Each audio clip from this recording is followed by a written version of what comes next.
I'm billionaire. ఈరోజు మేము ఒక న్యూస్ క్యాజువల్గా చూసినామండి. ఒక పర్సన్ 18వ తారీఖు 8వ నెల 2025లో చనిపోయారు. అయితే మేము రివర్స్లో దాన్ని క్యాల్కులేషన్ చేసినాం. అసలు మరి వీళ్ళు ఎప్పుడు పుట్టారు అని టెస్ట్ చేసినామండి. అంటే మ్యాక్సిమం మేము ఎప్పుడు పుట్టారు అని టెస్ట్ చేస్తే న్యూమరాలజీలో మనిషి చనిపోయినది తెలుస్తుంది, బతికున్నది తెలుస్తుంది అండి. అంటే అప్రాక్సిమేట్లీ 99% అక్యురేట్ లేదండి. మాది కంపల్సరీ 77%, 80% అక్యూరేట్ అండి. కంపల్సరీ అది మీరే చూస్తారు. ఆమె చనిపోయింది 17వ తారీఖు 8వ నెల 2025. మనకు క్యాల్కులేషన్ చేసినాం జస్ట్. అంటే వాళ్ళు ఎప్పుడు పుట్టారు అని మనకి ఈ మంత్లో ఆమె పుట్టాలండి. యాక్చువల్లీ ఫిబ్రవరి, మార్చ్, మే, జూలై, డిసెంబర్లో మనకు వచ్చేసి ఈ మార్చ్ అనేది సక్సెస్ అయిందండి. మార్చ్లో వాళ్ళు పుట్టినారు, చనిపోయిండ్రు కదా. పుట్టిన ఇది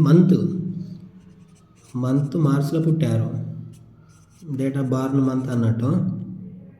మళ్ళీ అదేవిధంగా చూసినాం. అసలు ఈమె 2025లో చనిపోయింది కదా, ఎప్పుడు పుట్టి ఉంటుంది మ్యాక్సిమం అని క్యాల్కులేషన్ చేస్తే 1942 అన్న కావాలి, 78 అన్న కావాలి, 1997, 1936.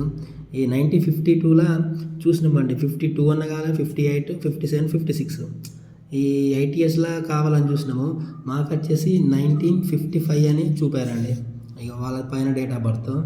ఫస్ట్ మేము ఎట్లా వేసినామంటే ఇట్లా చనిపోయిన డేట్ ఇది, దీనికి ప్యారలల్గా ఎప్పుడు ఈ నెంబర్లకు ఆపోజిట్ వచ్చి చనిపోయింది అన్నట్టు దీనికి ఆపోజిట్ నెంబర్సే ఉంటాయి కదా బర్త్, దీనికి గుడ్ విల్ ఉన్నట్టు ఇట్లా సెట్ చేసినాము. ఇది వచ్చింది. ఇది జస్ట్ మిస్ అండి. అంటే ఇంకా కొంచెం అక్యురేట్ కావాలి, కానీ మాకు 70% వచ్చింది. అంటే 1956, 57, 58, 52 ఈ ఇయర్లో పుట్టాలన్నట్టు. ఆమె 55లో పుట్టారు, మార్చిలో పుట్టారు, ఆగస్టులో చనిపోయారు. మనకు మార్చ్ వచ్చేసిందండి.